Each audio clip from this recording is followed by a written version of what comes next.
Dice, pero acerca de los tiempos y de las ocasiones no tenéis necesidad, hermanos, de que yo os escriba. Porque vosotros sabéis perfectamente que el día del Señor vendrá así como ladrón en la noche.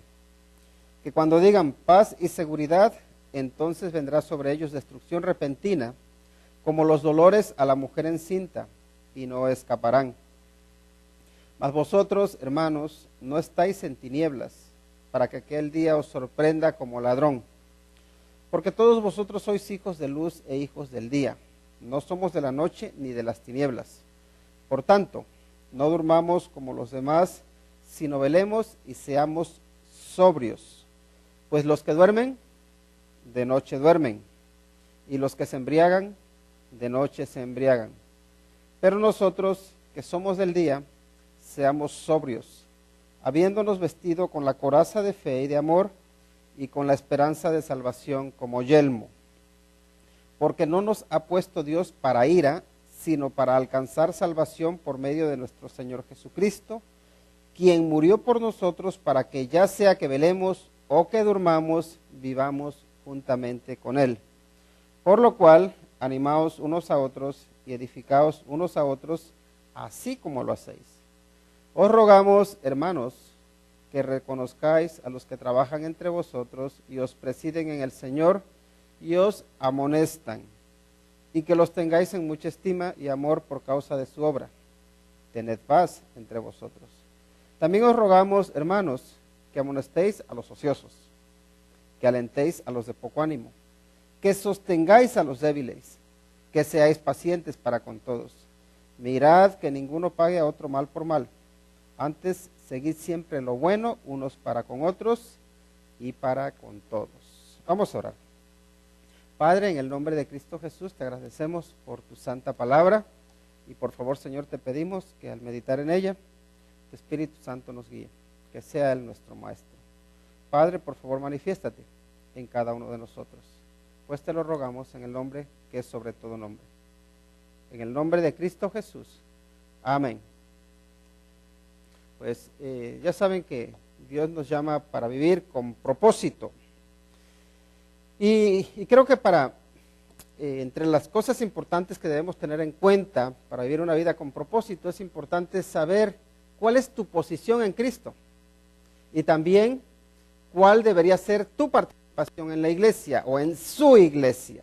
Y aquí cuando hablamos de la iglesia, de su iglesia, no necesariamente estamos hablando de las cuatro paredes del edificio. Porque la iglesia entendemos que somos todos aquellos creyentes que hemos nacido de nuevo, ¿verdad? Cuya morada, en quienes mora el Espíritu Santo.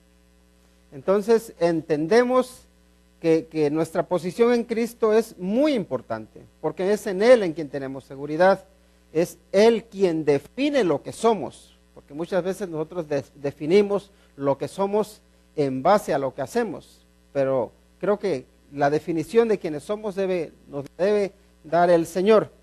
Ahora bien, el pasaje que acabo de leer, ahí en Tesalonicenses 5, yo sé que se habla mucho para hablar acerca de cuando el Señor vendrá. Y tenemos todos confianza de que el Señor Jesucristo viene, ¿verdad? Pero no va a ser ese mi punto principal, sino que aquí más bien quiero enfocarme en el hecho de que nosotros somos hijos de luz. Y como hijos de luz podemos decir unas responsabilidades, pero más que responsabilidades tenemos unos privilegios. El hijo de luz debe vivir en la luz, ¿verdad? Entonces vamos a ver por un lado la primera parte de la predicación que tiene que ver con quién soy en Cristo, la seguridad que tenemos en Cristo, y en la segunda parte es mi responsabilidad para con su iglesia, que es que somos los creyentes, porque tenemos responsabilidades los unos con los otros, que cuando las vemos de la forma correcta, más que responsabilidades son privilegios, son bendiciones. Así que el tema es nuestra posición en Cristo y la participación nuestra participación en su iglesia. Y el primer aspecto, o el primer punto es que está claro, ¿no? Que el día del Señor vendrá como ladrón en la noche, es lo que nos dice, ¿verdad? Miren lo que dice el versículo 1, pero acerca de los tiempos y de las ocasiones, no tenéis necesidad, hermanos, de que yo os escriba, dice. Vamos a leer hasta el 3. porque vosotros sabéis perfectamente que el día del Señor vendrá así como ladrón en la noche, que cuando digan paz y seguridad, entonces vendrá sobre ellos destrucción repentina, como los dolores a la mujer encinta, dice, y no escaparán. Este es uno de los pasajes que a mí me lleva a muchas veces cuestionar las interpretaciones o la alarma de las personas cuando ven todos los terremotos, cuando ven las guerras, cuando ven todo lo que está sucediendo. Es que esto ya es el fin, dice. Y aquí nos dice que cuando la gente diga paz y seguridad, cuando se crean que ya todo está bajo control, dice, entonces va a venir destrucción. Entonces viene ese día de la ira. Entonces hay que tener cuidado con nuestras interpretaciones, ¿verdad? Porque parece ser que cuando la gente está más tranquila, cuando confía en su poder, en sí misma, es cuando cae, porque antes de la caída viene ¿qué? El enaltecimiento de espíritu. Cuando uno se cree que está seguro, que lo tiene todo bajo control, nos viene la sorpresa.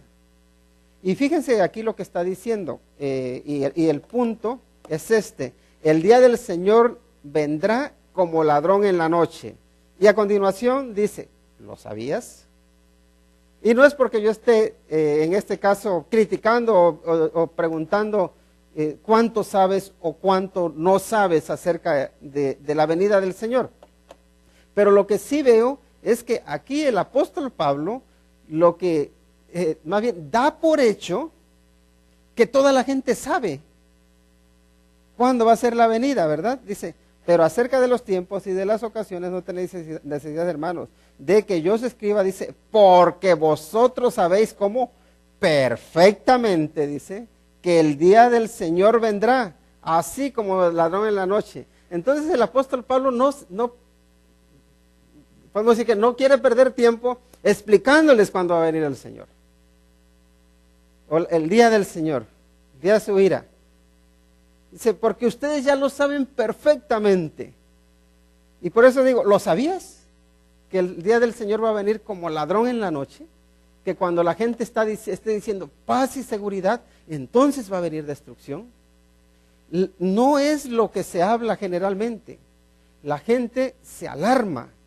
Y la gente incluso utiliza todas estas catástrofes naturales o incluso las guerras para asustar a la gente. Decir, ya el Señor está cerca.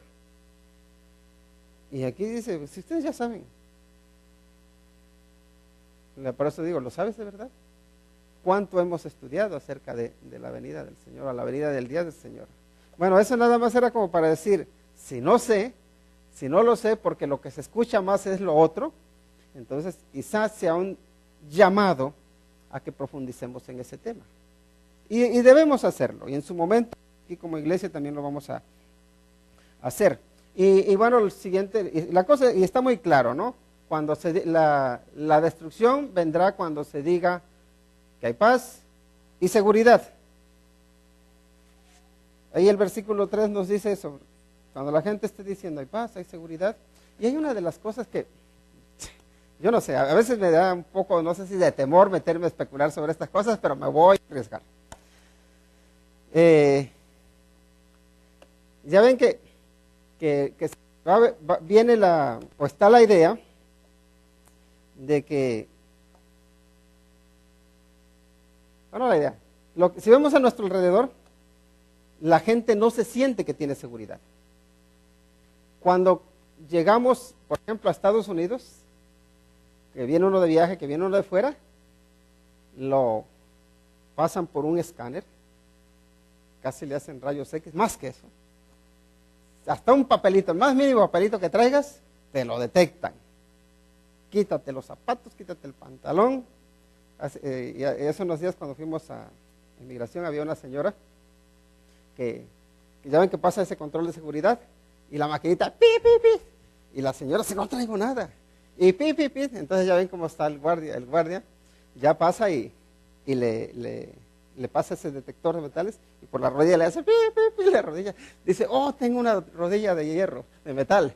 Entonces, claro, le pitaba porque traía ahí el metal guardado. Dice, no es ningún arma, no es ninguna pistola, es que es mi rodilla. Y tengo una prótesis. Pero fíjense, si va uno especialmente a los países que se consideran como países más desarrollados, tienen mucho miedo. tienen mucho miedo de ser atacados. La gente no podemos decir que se siente que tiene seguridad. Luego también hay mucha incertidumbre, especialmente cuando vemos los movimientos políticos. Entonces, esta es mi teoría atrevida. Quizá llegará un punto en que surja un gobierno que a todo mundo le garantice seguridad, en el que todo mundo se sienta tranquilo, que digan, ¿saben qué? Ya a todos, por ejemplo, si, más atrevimiento aún, si se le implanta a la persona un chip, que todos estén controlados vía GPS, ¿dónde está todo mundo? Entonces, no hay que tener miedo de los terroristas. ¿Por qué? Porque a las personas que creemos que pueden ser terroristas, están aquí. Los tenemos a todo mundo controlados, así que todos tranquilos. Y que la gente diga, ahora sí, ya podemos estar en paz, ya nadie nos va a atacar, hay seguridad, ya no hay inestabilidad. Y bueno, también ahí ya, si entramos más, les digo, es arriesgado esto. Pero si hubiese algún, o se levantase algún dirigente político y religioso que pudiera unir a las religiones para que ya no haya guerra entre religiones, que no haya, y para que en los gobiernos también se garantice estabilidad y que todo el mundo crea que ya hay paz, y que entonces venga la destrucción. Pero les digo, esas son ideas. Lo que sí tenemos y nos dice acá claro es que la destrucción vendrá cuando se diga que hay paz y seguridad. ¿Qué va a alcanzar a que la gente tenga esa idea de paz y seguridad? No lo sé. Les digo, hay especulaciones. Pero aquí sí la Biblia nos dice claramente que la gente va a estar engañada. ¿Por qué? Porque la paz generalmente se busca en los lugares equivocados. La seguridad se busca en los lugares equivocados. ¿Dónde está tu paz? ¿Dónde está tu seguridad? Generalmente uno se siente seguro cuando tiene una buena cuenta bancaria, cuando tiene uno un buen trabajo, cuando tiene uno salud, cuando todos sus familiares están bien. Pero todo eso es muy frágil. Todo eso es muy frágil. La salud se va. La economía, hoy puedes tener una buena economía y mañana estar en la quiebra, no tener nada. ¿Dónde buscas tu seguridad? ¿Dónde buscas tu paz? Todos están bien, toda mi familia. Algunos dicen, mientras que haya salud, todo está bien. Y cuando no hay salud, ¿qué? Cuando ves que hay amenazas, ya no hay paz ni hay seguridad. Entonces el problema de buscar la paz y la seguridad en lo que este mundo ofrece, lo único que hace es llenarnos el espíritu de orgullo y alejarnos de Dios. Y cuando nos alejamos de Dios, va a venir la caída. Porque la paz y la seguridad no debe depender de lo que tenemos exteriormente, sino de quiénes somos interiormente, de cuál es nuestra posición en Cristo. Ahí es donde debe estar nuestra paz. Él es nuestra paz, Él es nuestra seguridad. ¿Por qué? Porque aunque muramos, estaremos vivos con Él. Entonces, eso sí es importante, que no nos dejemos engañar. Así que el siguiente punto es, no seamos sorprendidos por aquel día. Y miren los versículos 4 al 6. Si se dan cuenta, lo que está haciendo aquí es establecer un contraste. Primero ya dice de que aquellos que cuando digan paz y seguridad les vendrá destrucción, dice el versículo 4, más vosotros, o sea, pero ustedes, dice, no estáis en tinieblas para que aquel día os sorprenda como ladrón, dice. Porque todos vosotros sois hijos de luz e hijos del día. Miren esas palabras. Todos vosotros, dice, sois hijos de luz e hijos del día. No somos de la noche ni de las tinieblas, dice. Por tanto, no durmamos como los demás, sino velemos y seamos sobrios. Ahí está ese contraste que yo creo que hay que tomarlo en cuenta, pero que es precioso. ¿Por qué? Porque nosotros no deberemos engañarnos con la filosofía o con la idea que siga el mundo. Tú debes ser sobrio, estar despierto, siguiendo lo que la palabra de Dios te dice. La fuente de la seguridad es Dios mismo, ¿no? Entonces dice, ustedes no están en tinieblas. Y él está afirmando eso, ustedes no están en tinieblas. Y la pregunta es, ¿de verdad? ¿Estoy en tinieblas o no estoy en tinieblas? Y ahí es donde toca el autoexamen. ¿Estoy en tinieblas o no? Espero que estemos en la luz. Espero que seamos hijos del día. Pero ¿saben qué? Muchas veces nosotros vivimos engañados. ¿Engañados por qué? Porque no ponemos en primer lugar lo que Dios nos dice, sino que ponemos en primer lugar lo que yo digo. Ponemos en primer lugar los movimientos políticos, ponemos en primer lugar lo que dicen los gobernantes. Y no sé si han visto, y yo no tengo nada en contra de la política en el sentido de que veo su necesidad, pero también veo fanáticos de la política. Cristianos que identifican partidos políticos como si fueran cristianos. Y se creen se creen como que el partido que ellos apoyan que es un partido cristiano. Y se ciegan a ver los errores que están cometiendo. Y se creen que esa es la solución. Y de hecho empiezan a hacer proselitismo, ¿no? Tú vota lo que yo voy a votar. ¿Por qué? Porque estos son los cristianos, estos son los buenos. Y la verdad es que en política no hay tal cosa como buenos y malos. Hay malos y menos malos, ¿no? Más o menos. Pero a lo que voy es que no está la solución no está ahí. La solución no está en el mundo, no está en lo que el mundo te pueda ofrecer. No está en la derecha o en la izquierda. La situación está en Cristo. La solución está en Cristo. Ahora, dice, nosotros que somos hijos, que no estamos en las tinieblas, dice, aquel día no nos va a sorprender. Y esperemos que sea así. Dice, porque todos vosotros sois hijos de luz e hijos del día. No somos de la noche ni de las tinieblas. ¿Y cuándo deja uno de ser de la noche? ¿Cuándo uno deja de ser de las tinieblas? Cuando pasamos de las tinieblas a su luz admirable, ¿verdad? Cuando pasamos de la muerte a la vida. Y podemos decir que está esa luz en la que vivimos cuando estamos en Cristo, pero también hay que entender que hay una luz, podemos decir, intelectual, en el aprendizaje, porque muchas veces nosotros, siendo cristianos, siendo hijos de luz, estamos por nuestra pereza en las tinieblas, creyendo falsedades, porque no hemos sido capaces de leer la palabra de Dios. No hemos sido capaces de dedicar tiempo al estudio de la palabra de Dios, al estudio de la Biblia. Y miren, les animo para que no solamente sean de las personas que escuchan una predicación, por ejemplo, el domingo, y se olviden de lo que dice la Biblia toda la semana.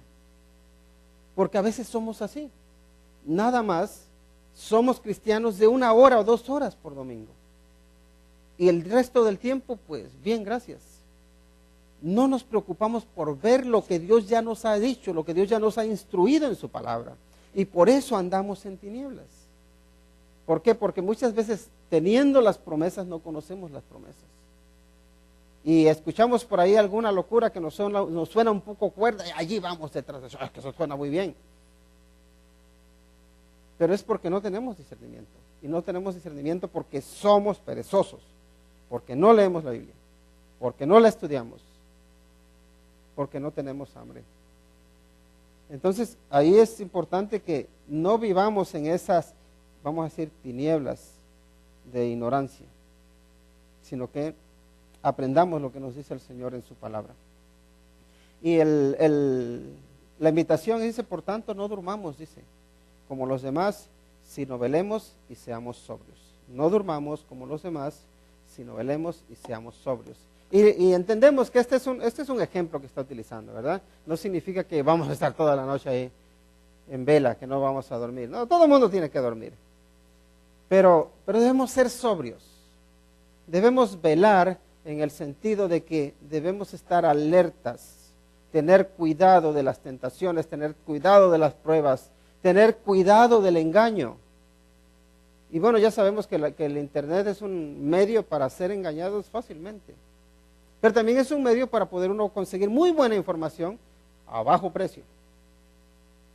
No, a veces, y yo les animo para que lean libros, pero también es verdad que en internet puedes encontrar incluso libros, puedes encontrar muchas cosas muy valiosas, muy buenas, y nada más tienes que dedicarle el tiempo para aprenderlas, ¿no? Para leer. Y te puedes informar muy bien, hay cosas que son buenas. Entonces tenemos a la mano mucha información, pero por supuesto que tenemos la palabra de Dios y tenemos estudios bíblicos, y aquí en la iglesia se hacen estudios bíblicos, que también es bueno que participemos y atendamos. ¿Por qué? Porque no queremos estar dormidos. No queremos estar dormidos intelectualmente. No queremos estar dormidos emocionalmente, moralmente. Porque ¿saben qué?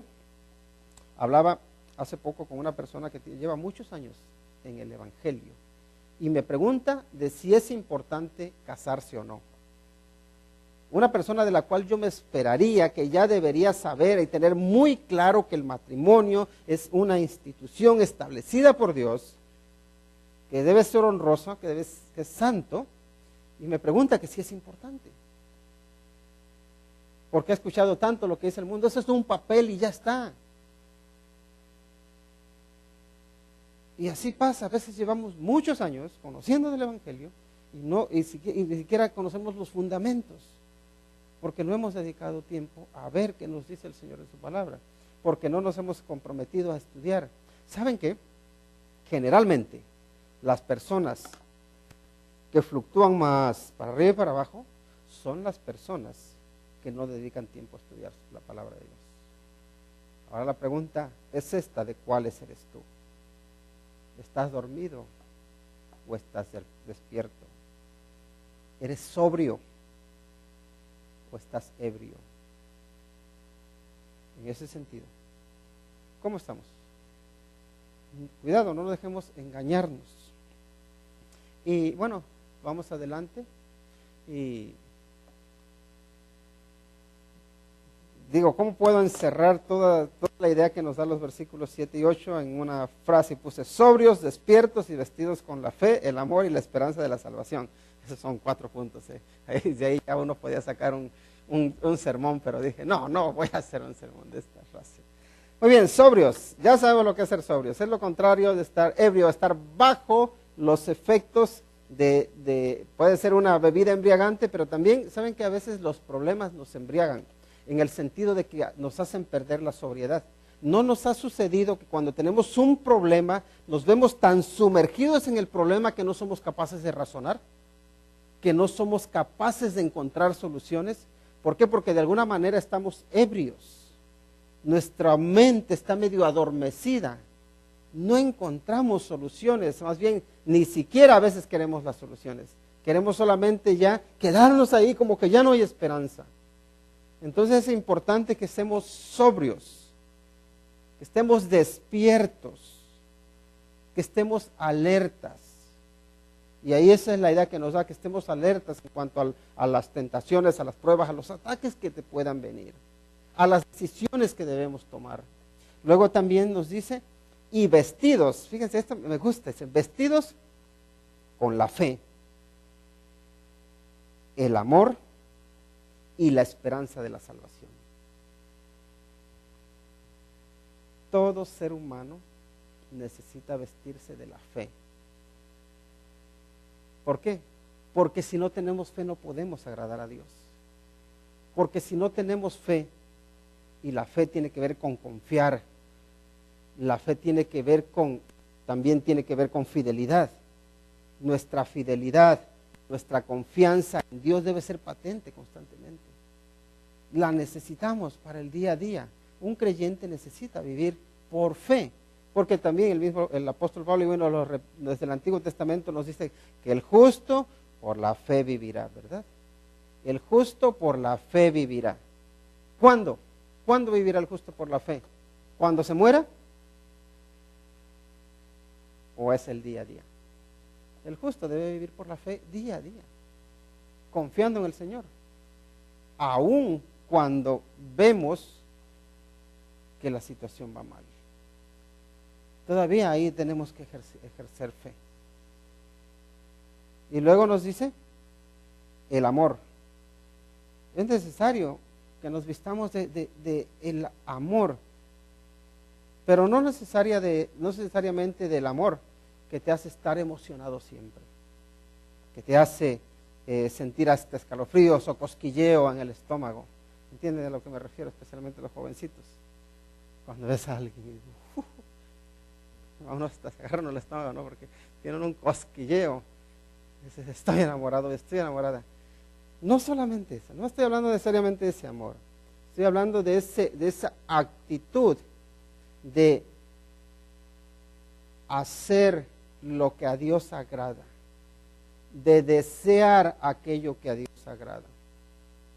Y también, por consiguiente, aborrecer el mal, como nos leía hace unos momentos Marcos, que nos decía que aquellos que aman a Jehová aborrezcan el mal. La pregunta, por un lado, es: ¿aborrezco el mal? Aborrezco.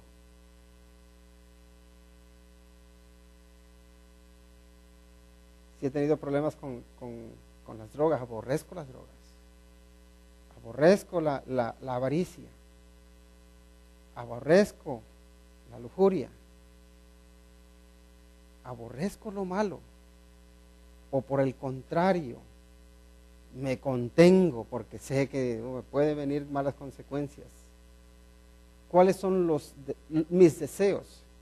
Amo a Dios, amo hacer lo bueno, amo ayudar, me deleito en hacer el bien. En este caso, ¿dónde están mis emociones? Y sé que el amor no es solamente emociones, el amor son convicciones también. ¿Dónde están mis convicciones? Una pregunta que hacía una niña, no está con nosotros, pero una niña que preguntaba, dice: ¿seré salva? Porque yo no siento amar a Dios. Una buena pregunta. ¿Seré salvo? Porque yo no siento amar a Dios. Primero, ¿sientes amar a Dios?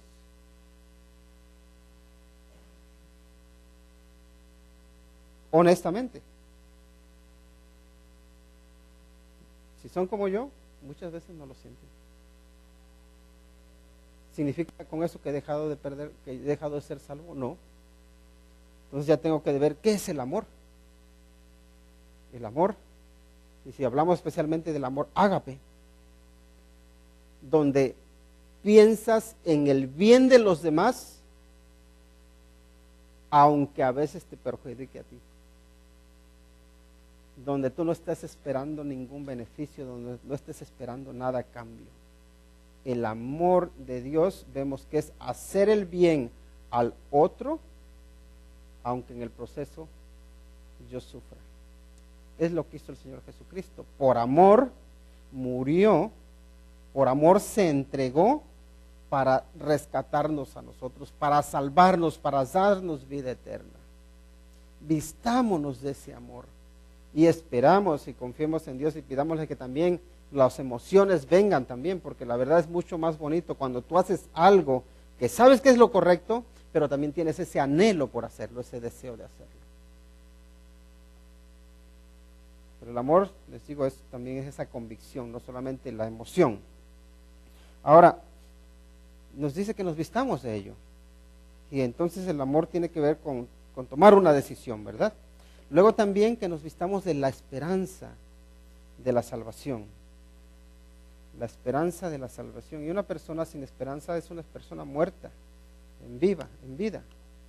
Si no tienes esperanza, ¿ya para qué vives? Y a veces uno se muere antes de morir. Imagínense, y a veces me preocupan las personas cuando ya llegan a cierta edad, cuando ya triunfaron en su carrera, criaron a su familia, se encuentran solos y se puede decir que lo tienen todo hecho. Y les viene a la mente la idea de: ¿ahora qué hago? Si ya no tengo nada que hacer aquí en este mundo. Y muchas veces en ese punto, cuando la gente ha alcanzado, podemos decir, todas sus expectativas, cuando ha cumplido con todas sus metas, cuando ya no le queda más por hacer, ¿qué le queda para seguir viviendo? Y ahí es donde uno tiene que pensar que mientras que Dios me tiene aquí, Él todavía tiene un plan para mí. Que el plan de Dios para tu vida es para toda la vida, no hasta que cumplas tus metas o tus objetivos. Que todavía hay muchas cosas más por hacer, que todavía sigue habiendo esperanza, que todavía hay razón para vivir, incluso cuando uno ya ha alcanzado ese punto en el que cree que ya lo ha logrado todo. Porque en realidad nuestro objetivo no es tanto el mundo, no es tanto lo que podamos conseguir o lograr, sino que nuestro objetivo es Cristo. Ser semejantes a Cristo, parecernos cada vez más a Él. Y si tenemos eso como meta, siempre tendremos algo por qué luchar, siempre tendremos algo por lo cual seguir esforzándonos. Porque nuestra meta ya no es tanto el qué, sino el quién. ¿Quién soy yo? Y ahí, a ese punto es a donde quería que llegáramos. ¿Quién eres tú?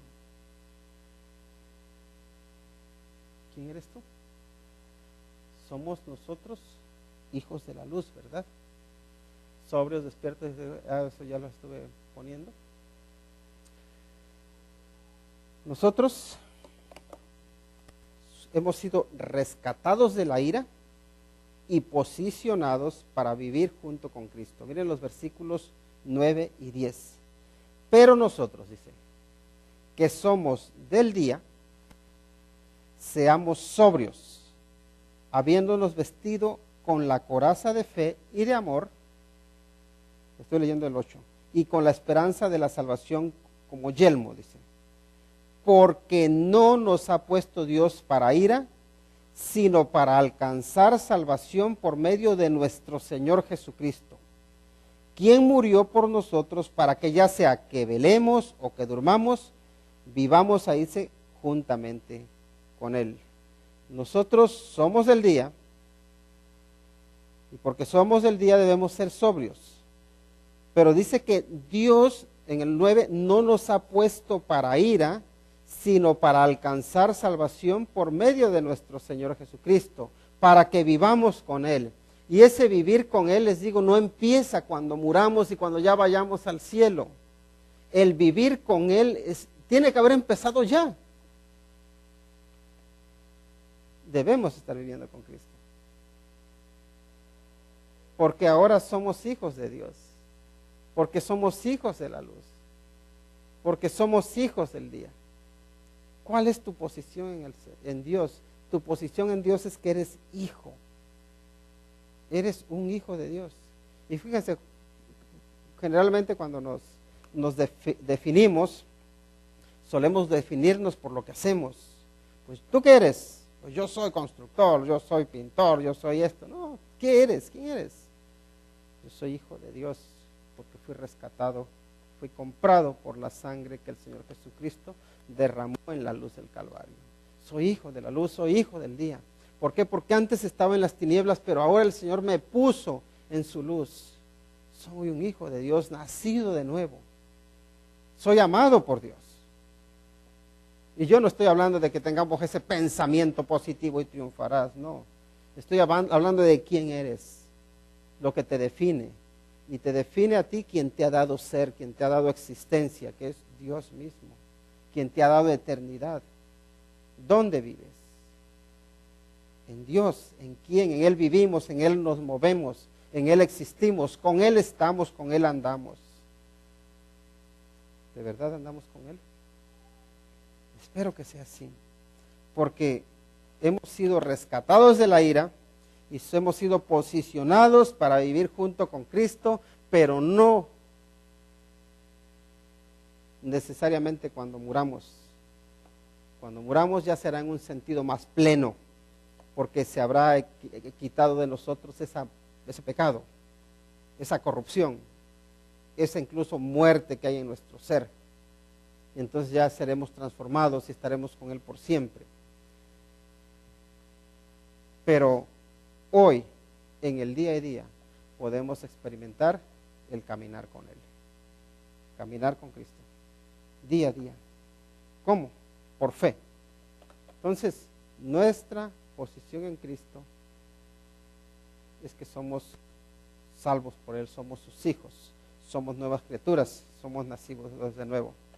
Ahora, nuestra relación con su iglesia, nuestra participación con su iglesia es la siguiente.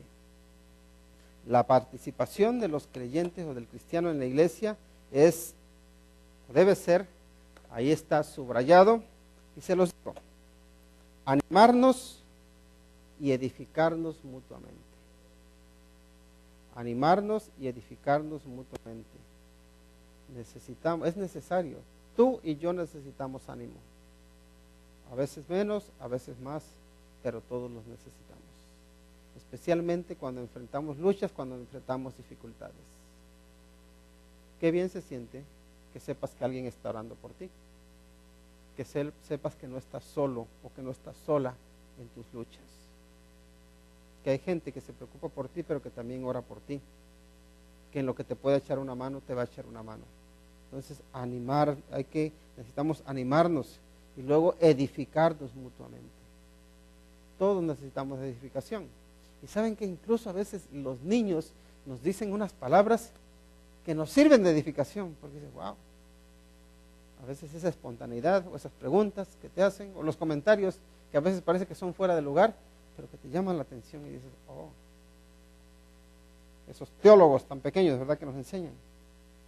Entonces, animarnos y edificarnos los unos a los otros, mutuamente. Lo otro es reconocer y tener buena estima a quienes nos presiden, en buena estima a quienes nos presiden. Esa es la Biblia, ¿eh?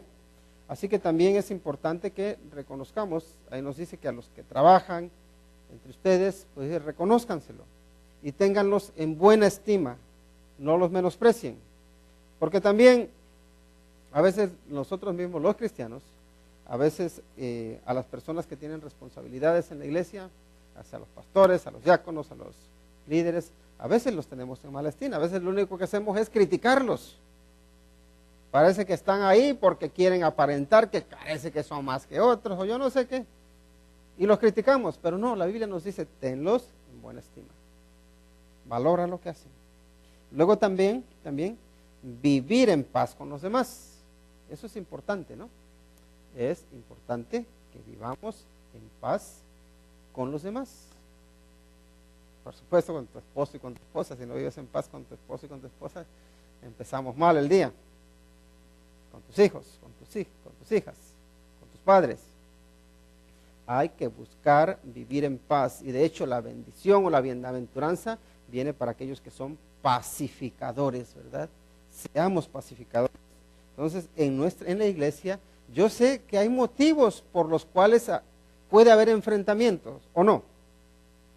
Y generalmente, quien tiene más confianza con una persona va y le comenta el problema que tiene con otra persona. No se llama chisme, se trata de buscar apoyo moral, ¿verdad? Entonces, hay veces que la persona a la que se le va a pedir ese apoyo moral es, en lugar de ser una persona pacificadora, es como una cerilla que enciende la llama o que enciende la dinamita.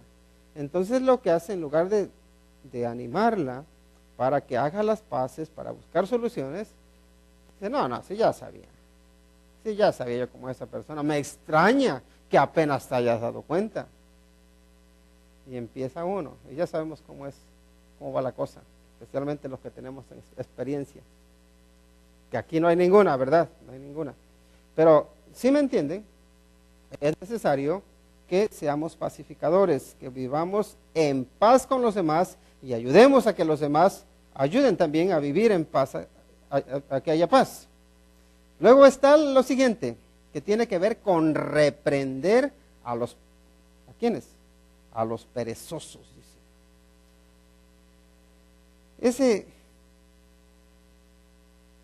dice, las palabras que utiliza es amonestar a los ociosos, ese es el versículo 14. También os rogamos, dice, hermanos, que amonestéis a los ociosos. Yo soy un poquito más brusco y digo que reprendas a los perezosos, ¿verdad? La idea es la misma. Porque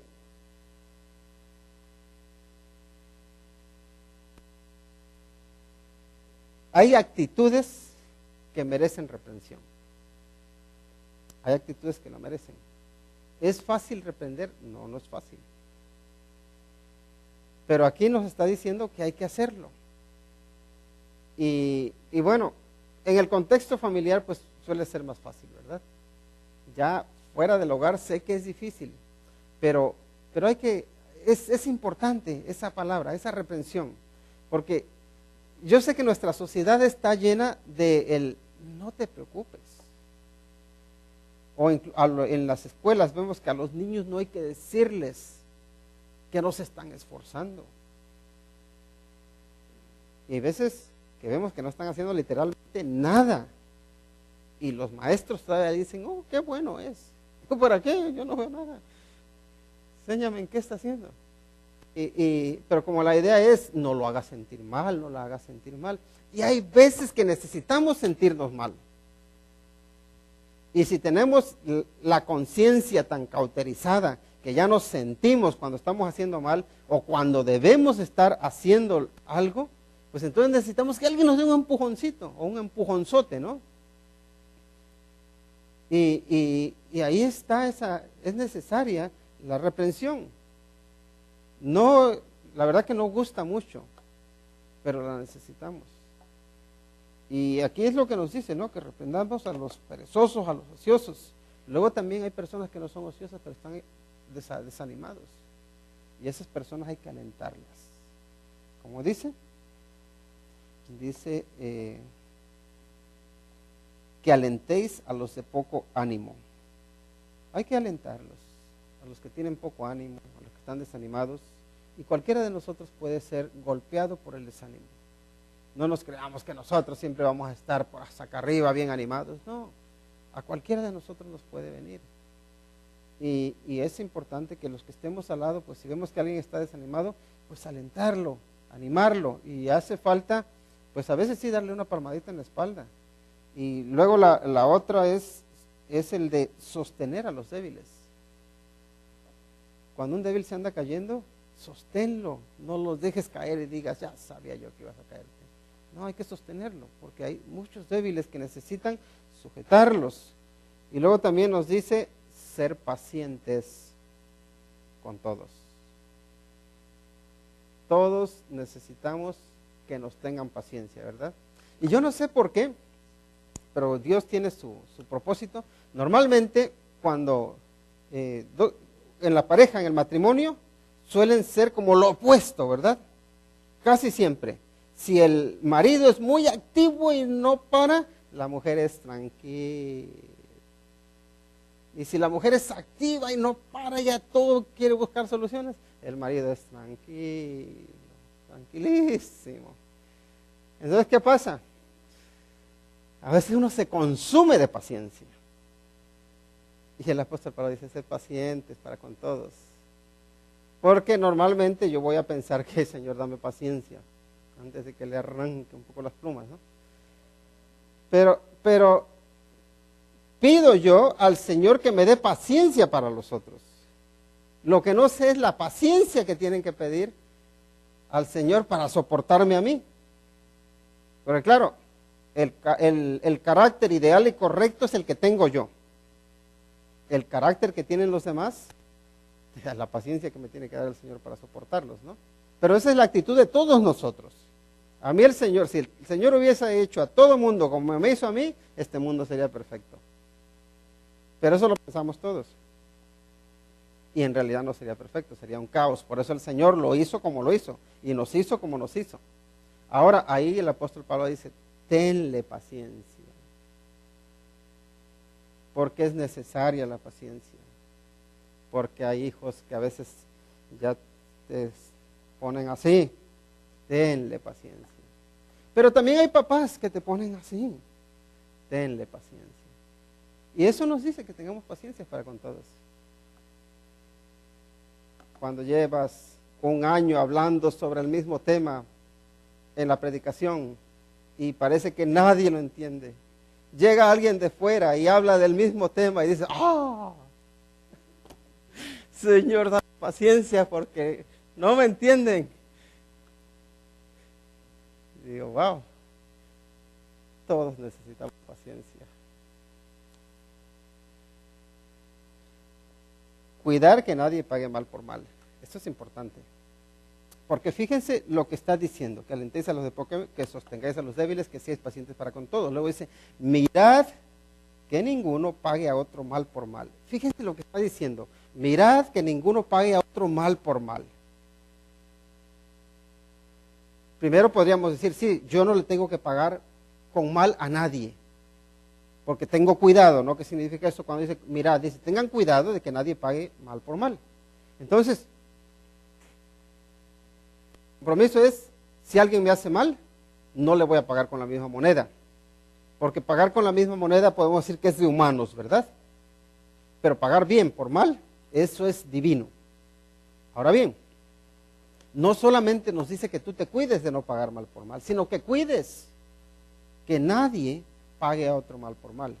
Ahí implica ya podemos decir, que tú ayudes a las personas que son vengativas a que ya no sean vengativas. No nos venguemos, que no andemos con la venganza como norma de nuestra vida.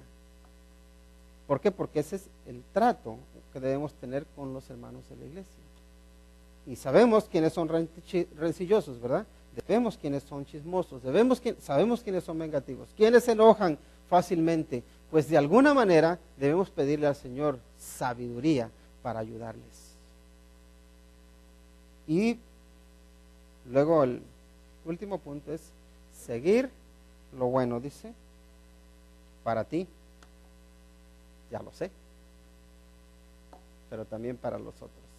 ¿Cómo nos dice? ¿Cómo termina? Dice, antes seguid, mira, siempre, no solo cuando te conviene, siempre lo bueno unos para con otros y para con todos. Y creo que ahí está la manifestación del amor. Buscar lo que beneficia a los demás.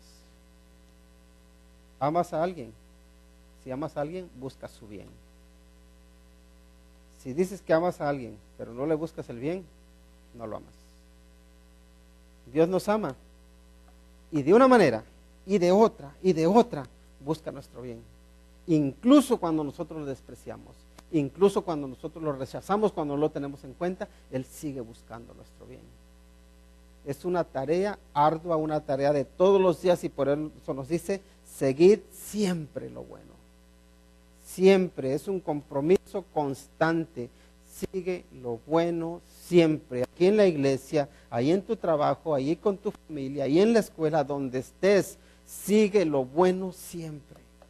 Lo bueno para ti, claro que sí, ¿quién quiere lo malo para sí mismo? Nadie, pero también para los demás. Que lo bueno para ti no sea malo para los demás. Que tu bendición no sea destrucción para los otros, porque ya no es bendición. Sigámoslo. Así que busquemos o imitemos a Cristo Jesús, que Él todo el tiempo siguió lo bueno para nosotros. Amén. Vamos a participar de lo que es la cena del Señor. Y le voy a pedir aquí tenemos a Víctor y a Luis, que si por favor pueden pasar a ayudarme a compartir el pan y el jugo de uva. Y les invito para que abran sus Biblias en 1 Corintios capítulo 11.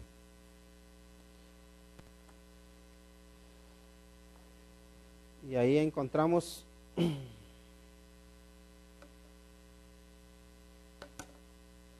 lo que el apóstol Pablo entendió acerca de la cena del Señor. Y nos dice yo recibí del Señor lo que también os he enseñado, que el Señor Jesús, la noche que fue entregado, tomó pan. Recuerdan, ¿verdad?, esa ocasión, lo que llamamos como la última cena. El Señor Jesús, cuando fue entregado, Él tomó pan, dice, y habiendo dado gracias, ¿qué hizo? Lo partió.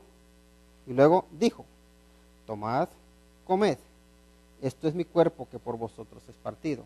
Y luego nos dice, haced esto en memoria de mí. No nos dice cuándo, no nos dice todos los domingos, no nos dice todos los meses, no nos dice una vez por año, dice cuándo lo hagáis. En nuestra iglesia pues hemos decidido hacerlo una vez por mes. En otras iglesias se ha decidido hacerlo una vez por semana. Hay iglesias donde lo hacen todos los días. Hay iglesias donde lo hacen una vez por año. El caso es que en la Biblia no nos dice con cuánta asiduidad debemos hacerlo, cuán a menudo. Lo que nos dice es que lo hagamos. Bien, dice entonces que todas las veces que dice, haced esto en memoria mía. Luego dice el versículo 25, asimismo tomó también la copa después de haber cenado, diciendo, esta copa es el nuevo pacto en mi sangre. Haced esto todas las veces que la bebiereis en memoria de mí, dice. Así pues, todas las veces que comiereis este pan y bebiereis esta copa, la muerte del Señor anunciáis hasta que Él venga. Sé que hay personas que creen que cuando están comiendo del pan y del jugo de uva, o en algunos lugares utilizan el vino, creen que están comiendo y bebiendo literalmente el cuerpo y la sangre del Señor Jesucristo. Pero en realidad no es que estemos bebiendo y comiendo el cuerpo y la sangre del Señor literalmente, sino que esto es un recordatorio de que el Señor Jesús entregó su cuerpo y que derramó su sangre. Entonces,